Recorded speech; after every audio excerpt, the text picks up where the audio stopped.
빌립보서 4장 1절에서 7절까지의 말씀입니다. 그러므로 나의 사랑하고 사모하는 형제들, 나의 기쁨이요 멸류가 아닌 사랑하는 자들아, 이와 같이 주 안에 서라. 내가 유오디아를 권하고 순두개를 권하노니 주 안에서 같은 마음을 품으라. 또 참으로 나와 멍에를 같이 한 네게 구하노니 복음에 나와 함께 힘쓰던 저 여인들을 돕고 또한 클레멘드와 그 외에 나의 동역자들을 도우라. 그 이름들이 생명책에 있느니라. 주 안에서 항상 기뻐하라. 내가 다시 말하노니 기뻐하라. 너희 관용을 모든 사람에게 알게 하라.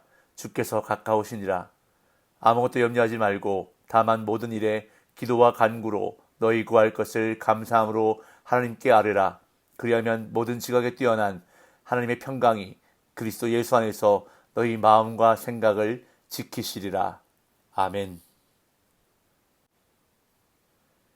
빌립보 교회를 향한 편지의 본론 부분에 해당하는 3장에 들어오면서 종교적인 행위가 아닌 믿음을 추구하라고 권면하고 또한 표대를 향해 열심히 달려가라고 권면한 바울은 이제 4장에 들어오면서 편지의 마지막에 가까울수록 더욱 구체적인 권면을 하는 것을 볼 수가 있습니다. 오늘 본문에는 모두 6가지의 권면이 나타나고 있습니다. 첫째, 주 안에 서라. 둘째, 주 안에서 같은 마음을 품으라. 셋째, 나의 동역자들을 도우라. 넷째, 주 안에서 항상 기뻐하라. 다섯째, 너희 관용을 모든 사람에게 알게 하라. 여섯째, 염려하지 말고 감사함으로 하나님께 아뢰라. 이렇게 모두 6가지의 권면을 하고 있습니다. 바울은 먼저 빌립보 성도들을 향해 주 안에 서라고 권면하는데요. 1절입니다. 그러므로 나의 사랑하고 사모하는 형제들, 나의 기쁨이요 멸류가 아닌 사랑하는 자들아, 이와 같이 주 안에 서라. 여기서 서라로 번역된 스테코라는 단어의 헬라어 의미로는 확고히 서다라는 뜻이 있고 비유적 의미로는 지속하다, 버티다 라는 의미가 있는데 여기서는 경건과 정직으로 계속하여 굳게 서 있으라 라는 의미로 사용되었습니다. 마치 군대에서 초소를 떠나지 않고 지키고 서 있는 군인처럼 굳게 서 있는 것을 말합니다. 어떠한 유혹과 어떠한 어려움 속에서도 자기 자리를 떠나지 않고 굳게 서서 지키는 것처럼 성도는 영적 전투에서 믿음을 굳건히 지키며 흔들리지 않고 자기가 서 있는 곳에서 굳게 서 있어야 한다는 것입니다. 이처럼 버티는 것이 능력입니다. 무슨 대단한 일을 하지 않고 그 자리에서 버티고 있는 것만도 능력이라는 것입니다. 하나님이 심으신 곳에서 꽃 피우라는 말이 있습니다. 신앙생활의 기본 가운데 하나는 주님 안에 서 있는 것인데 좀 더 구체적으로 말하면 주님이 세우신 곳에 서 있는 것입니다. 오늘도 주님이 심으신 곳에서 주님이 있으라 하신 곳에서 잘 버티고 서 있는 저와 여러분들이 되시기를 간절히 소망합니다.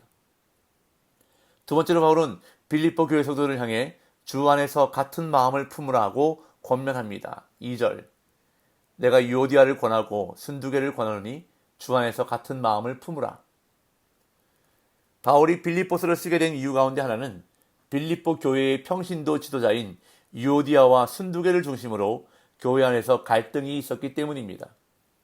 아마도 이 여인들은 바울이 빌립보 교회를 세울 때 주도적인 역할을 했던 것으로 보입니다.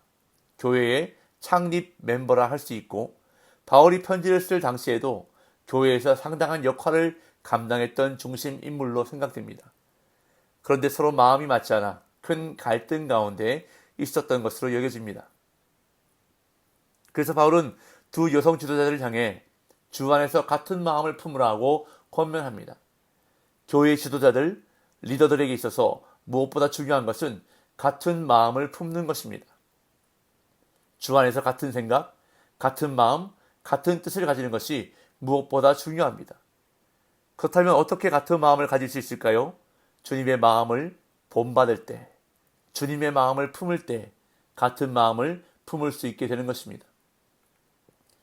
그런데 이것은 비단 교회의 지도자들에게만 해당되는 것이 아닙니다. 교회의 공동체의 모든 구성원들이 예수님의 마음을 본받고 그리고 예수님의 마음을 품을 때 교회는 주 안에서 같은 마음이 되는 것입니다. 그래서 바울은 지도자들로부터 시작해서 온 교회가 그렇게 되기를 바라며 권면하고 있는 것입니다. 이어 세 번째로 바울은 나의 동역자들을 도우라고 권면합니다. 3절. 또 참으로 나와 멍에를 같이 한 내게 구하노니 복음에 나와 함께 힘쓰던 저 여인들을 돕고 또한 글레멘드와 그 외에 나의 동역자들을 도우라.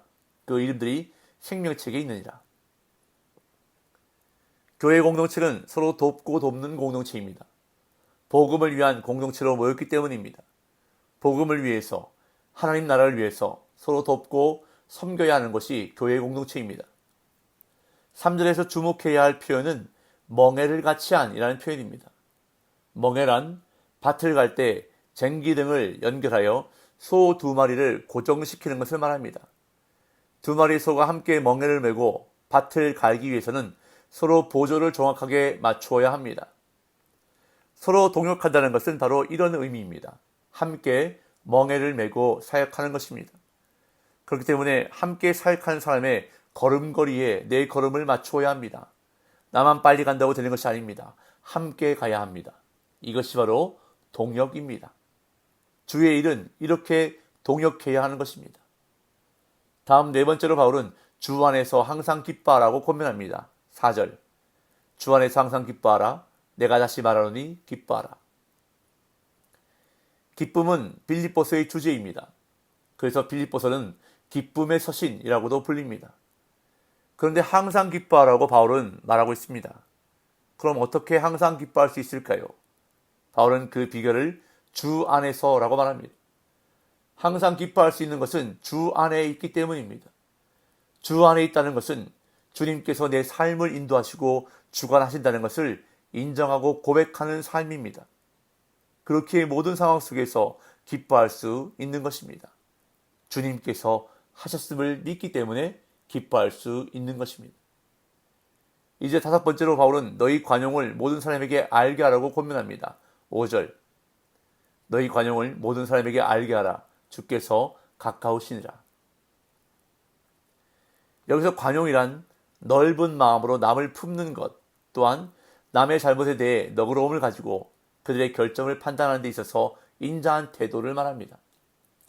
바울은 이러한 관용을 모든 사람에게 알려지게 하라고 권면하면서 그 이유를 주께서 가까우시니라 라고 말합니다. 주님의 재림이 임박했다. 주께서 곧 오신다는 말입니다. 장차 이 땅에 재림주로 오시는 주님은 심판주로 오십니다.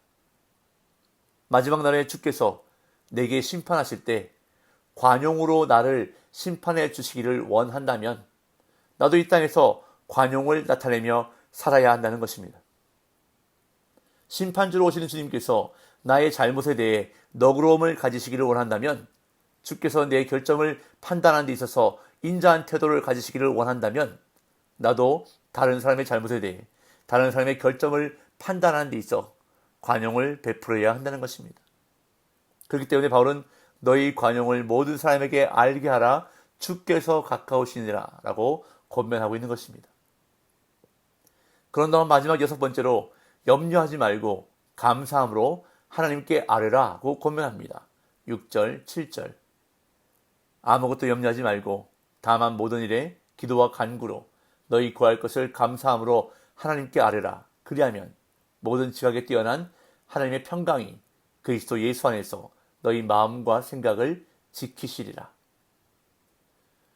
바울은 빌립보 성도들에게 이렇게 기도하라고 가르치고 있는데 먼저 염려하지 말고 기도하라고 말씀합니다. 왜냐하면 염려가 기도의 제일 큰 방해물이기 때문입니다.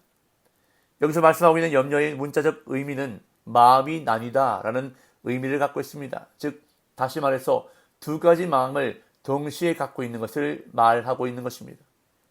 염려의 근본적인 뿌리는 하나님의 신실하심을 의심한다는 것입니다. 염려는 하나님을 온전히 의지하지 않을 때 나타나는 것입니다. 그렇기에 바울은 기도할 때 제일 먼저 해야 할 것은 모든 염려를 하나님께 맡겨버려야 한다고 말씀하는 것입니다. 다음, 모든 일에 기도하라고 말씀합니다. 우리는 모든 일에 기도해야 합니다. 우리의 기도가 필요하지 않은 일은 아무것도 없습니다. 큰 일이든 작은 일이든 모든 일에 기도가 우선되어야 한다는 것입니다. 그리고 마지막으로 감사하며 기도하라고 말씀합니다.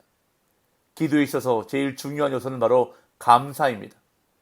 바울은 구하기 전에 먼저 감사해야 함을 말합니다. 너희 구할 것을 감사함으로 하나님께 아뢰라. 하나님은 우리가 구하는 내용과 상관없이 감사 받으시기에 마땅하신 분이기 때문입니다. 이렇게 염려하지 말고 모든 일에 감사하며 기도하면 모든 시각에 뛰어난 하나님의 평강이 그리스도 예수 안에서 너희 마음과 생각을 지키시리라고 바울은 말씀합니다. 여기서 지키시리라로 번역된 단어는 망을 보다, 감시하다, 지키다라는 의미를 가진 당시의 군대 용어입니다. 마치 군인이 성을 지키기 위해서 자기 위치를 벗어나지 않고 집중하여 성심껏 지키는 것처럼 하나님의 평강이 우리의 마음과 생각에 다른 어떤 걱정과 염려와 두려움이 침입하지 못하도록 지켜주신다는 것입니다. 이러한 은혜가 저와 여러분들의 기도 가운데 함께 하시기를 간절히 소망합니다. 오늘 바울이 우리에게 권면하시는 대로 기도해 보십시오. 염려하지 말고 모든 일에 그리고 감사하며 기도할 때에 측량할 수 없는 하나님의 평안이 저와 여러분들의 마음과 생각을 지켜주시기를 예수님의 이름으로 축복합니다.